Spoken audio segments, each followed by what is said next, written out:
L'invité de la matinale sur NC Première.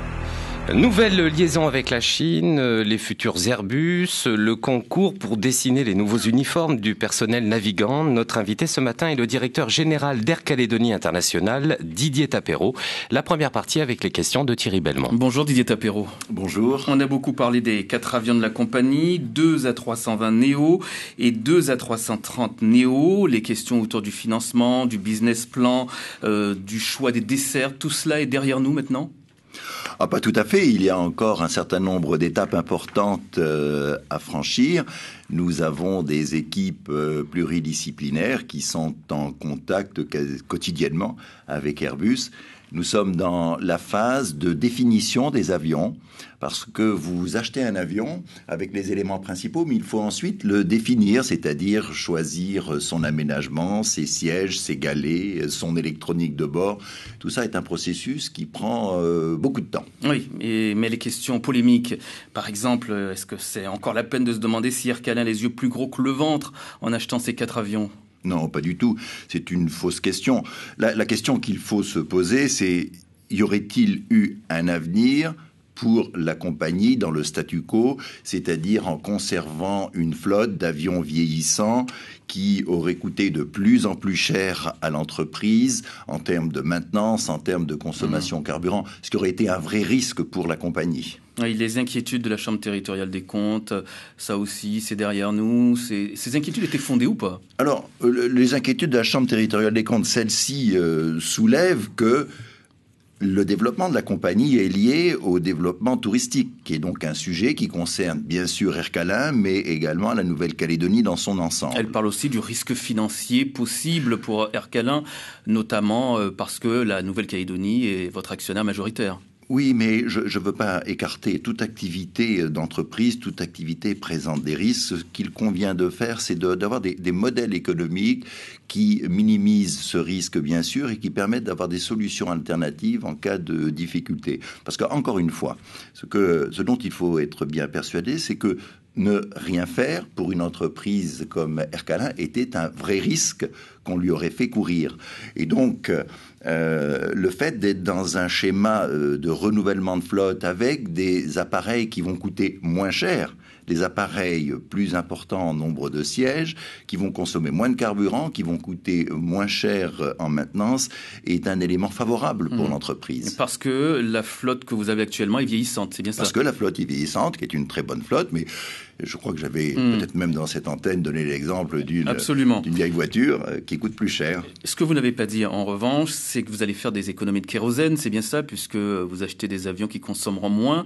Est-ce que tout cela va se ressentir dans le porte-monnaie de vos clients ? Est-ce qu'en gros, le billet d'avion coûtera moins cher à terme ? Écoutez, ça c'est un vœu réel de la compagnie.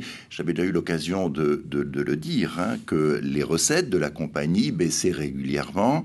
Et nous allons continuer de le faire. Ceci d'autant plus que nous demandons le bénéfice de la défiscalisation et si nous l'obtenons, ce sera un élément très favorable pour la tarification aérienne. Ça veut dire qu'on peut estimer que le coût du billet d'avion coûtera moins cher dans combien de temps ? Nous allons tout mettre en œuvre. Vous savez, dans le transport aérien, il y a des choses que nous maîtrisons et des choses que nous ne maîtrisons pas. Alors, les choses que nous ne maîtrisons pas, la valeur du dollar, le cours du pétrole, la géopolitique, mais si les éléments sont favorables pour ce que nous maîtrisons, c'est-à-dire l'investissement des avions, par exemple, les coûts de fonctionnement, eh bien oui, il y aura une détente sur la tarification aérienne, étant entendu que ceci sera lié à la défiscalisation des avions, qui est un élément important dans le financement de la flotte et qui aura des conséquences forcément sur le compte d'exploitation et sur les résultats de la compagnie. Oui, on parle beaucoup de ces 4 avions, A320 Neo, A330 Neo. C'est quoi la différence entre les deux ? L'A320 est un avion moyen courrier, c'est un module de 150-170 sièges avec un rayon d'action plus court. L'A330 Neo, dans les versions Neo, est un gros porteur, c'est un avion de près de 300 sièges qui permet de faire des vols long courriers. Oui, Neo pour New Engine Option, je me suis un peu renseigné, donc option, nouveau moteur, c'est ça.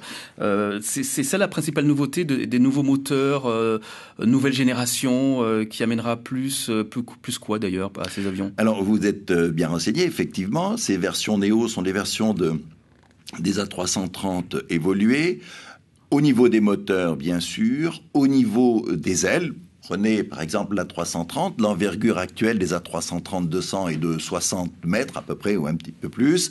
Eh bien, la nouvelle envergure passera à 64 mètres. Donc c'est une finesse plus importante au niveau des ailes, plus un peu de carbone, de technologie électronique héritée directement des développements de l'A350, donc un avion moderne. Qui exigera, vous l'avez évoqué tout à l'heure, un entretien minimal. Ça veut dire que des coûts d'exploitation qui seront à terme moindres. Bien sûr, puisqu'entre un avion neuf et un avion qui a 18 ou 20 ans, chacun comprendra que les coûts d'entretien ne sont pas les mêmes. Et donc également un avion qui consommera beaucoup moins en kérosène. 15% de carburant en moins environ. Ouais, l'A320 Neo qui sera déployé vers quelle destination et l'A330 Alors, l'A320 Neo, la vocation de cet avion, c'est d'être un avion régional, c'est-à-dire sur l'Australie, la Nouvelle-Zélande, Wallis et Futuna, le Vanuatu. Et puis l'A330, lui, restera sur son réseau de prédilection qui est le long courrier. Tout en effectuant quelques rotations sur le moyen courrier, certains jours ciblés lorsqu'on a besoin de beaucoup de capacité. Donc vers le Japon, et la Chine. Alors la Chine, nous n'y sommes pas encore. Mais c'est un projet qui prend forme. En tout cas, c'est une réflexion. C'est une réflexion qui se concrétise par la mise en place d'actions telles qu'un vol charter que nous allons effectuer le 16 février prochain. Comment ça, c'est une réflexion? Les Chinois sont venus en Nouvelle-Calédonie pour voir un petit peu la destination, s'il est possible. La Nouvelle-Calédonie, la Chine du moins, a été labellisée destination touristique agréée par le gouvernement calédonien. Vous nous dites que c'est une réflexion? Oui, c'est une réflexion poussée, à laquelle nous avons bien sûr beaucoup participé et que nous continuons de mener.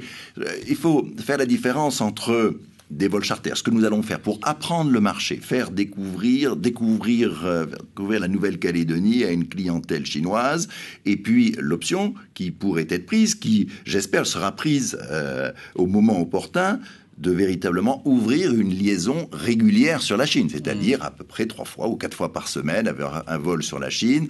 Et là, on est dans une phase régulière, une phase plus industrielle du vol sur la Chine. Nous n'en sommes pas encore là. Vous dites que vous voulez apprendre un petit peu le marché. Qu'est-ce que vous voulez apprendre? Qu'est-ce que vous voulez connaître davantage? Il faut que nous apprenions les attentes de la clientèle chinoise. À partir du moment où vous faites venir une clientèle touristique, cela concerne bien sûr le transport aérien, il faut aller les chercher, mais pas exclusivement. Ce sont aussi les réceptifs, c'est-à-dire les hôtels, les activités que nous pouvons proposer à la clientèle chinoise, l'adaptation nécessaire à leur culture, et puis les fonds nécessaires pour la promotion de la Nouvelle-Calédonie. Sur un marché comme la Chine, la Nouvelle-Calédonie n'est pas très connue, et il faut donc avoir une capacité financière de mettre à l'année pleine, pendant plusieurs années, des sommes assez importantes pour faire découvrir la destination de Nouvelle-Calédonie. C'est tout ça l'apprentissage du marché. Didier Tapero, directeur général d'Air Calédonie International, vous restez avec nous, on se retrouve dans un instant.